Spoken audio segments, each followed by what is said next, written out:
Welcome to this week's edition of Black Man Spy Flash Traffic. Yet another indictment of Donald John Trump, the fourth indictment this year. Before we move any further, let me explain what an indictment is. An indictment is a charge of a crime that has been brought forth by a grand jury, a jury of citizens who have looked at the evidence from a prosecutor or a district attorney or a federal prosecutor and have determined that it is very likely that individual committed a crime. Now, this is nothing new, despite what you're hearing from some on the right who are saying this is politicization of the Justice Department.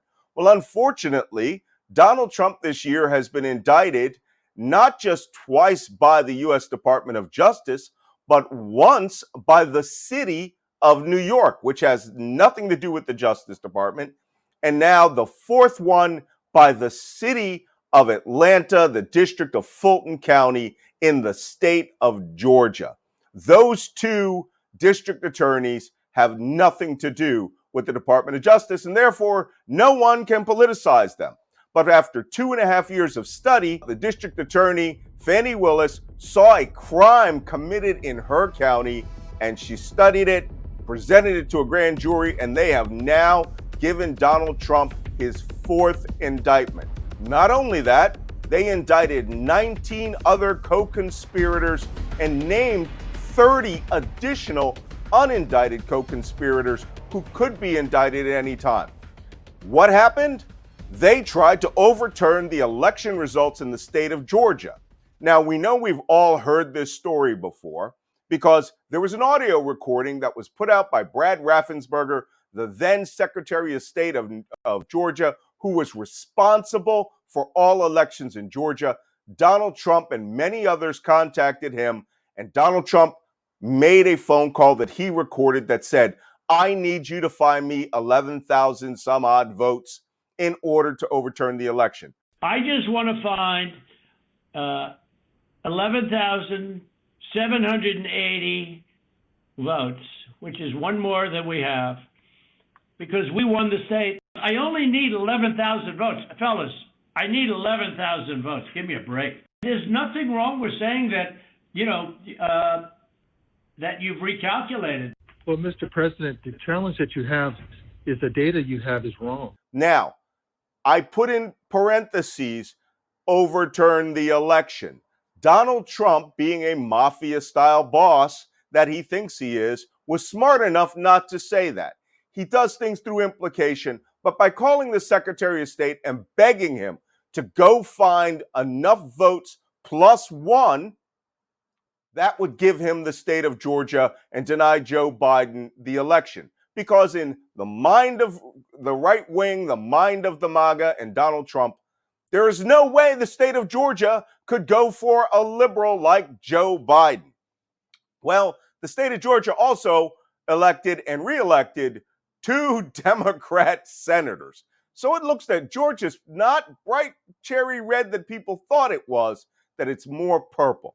But in doing so, Donald Trump committed crimes. His allies in that state committed crimes. The people in another county actually wrote to Rudy Giuliani, invited them to come in and copy everything on their voting machines. That county went 70% for Donald Trump, but it was supposed to show that the Dominion voting systems was flipping all the votes from Trump to Biden. They found nothing. Every one of those machines had to be decertified. The state had to buy them all again, and they committed crimes by going in there and breaking into and compromising those voting machines. So the state of Georgia, with regards to the Trump campaign, was nothing but a continuing criminal enterprise. And that is why the district attorney, Fani Willis, wrote a series of indictments which spell out that the entire process was not one individual committing crimes, but a racketeering, influence, and corrupt organization enterprise. And she charged them under the RICO laws, which are designed to hunt down mafiosos, drug kingpins, and drug organizations, and entire criminal organizations. gang. The last one she did was against a major gang ring that was involved in drug distribution. But guess what? It can be used against people in white collar crimes who are trying to overthrow the results that were certified by the governor of Georgia himself in order to give that state to Donald Trump. That is not just one crime, that's many crimes. And the 19 co-conspirators, which involve numerous people associated with Donald Trump and people who were members of the fake electors in the state of Georgia, one of whom is now the lieutenant governor of the state.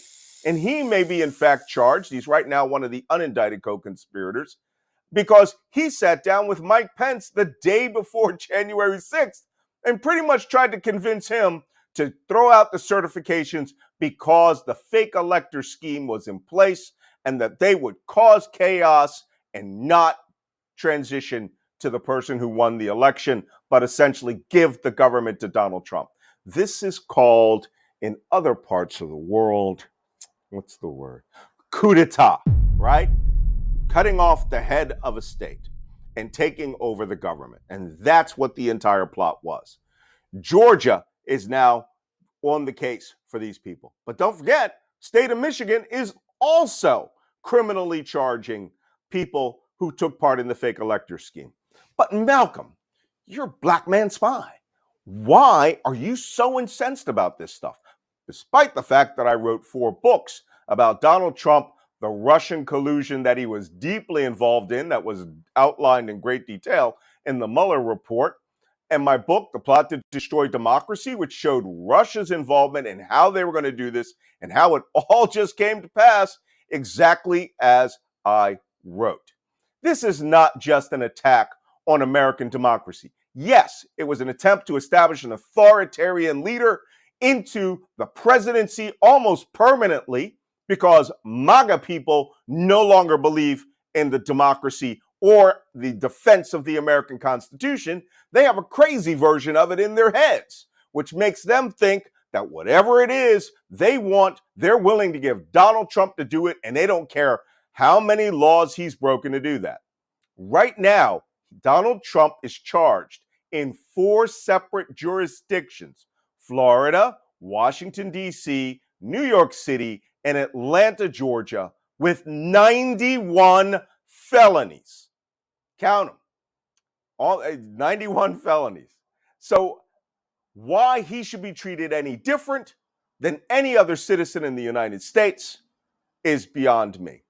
But the state of Georgia isn't going to play that. He's got now 7 days to turn himself in for arrest at the Fulton County Jail, where they will mugshot him, they will fingerprint him, they may even perp walk him, because that is the law in the state of Georgia that they saw fit for drug lords and, murderers and any other person who commits a crime. These people are not going to get a pass on this.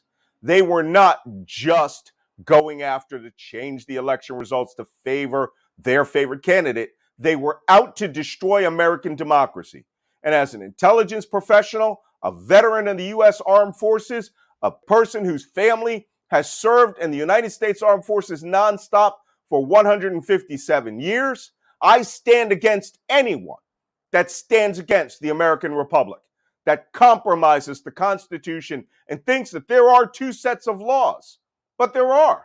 Apparently, Donald Trump is allowed to break any law that he wants, and any other American citizen would go to jail for not paying parking tickets.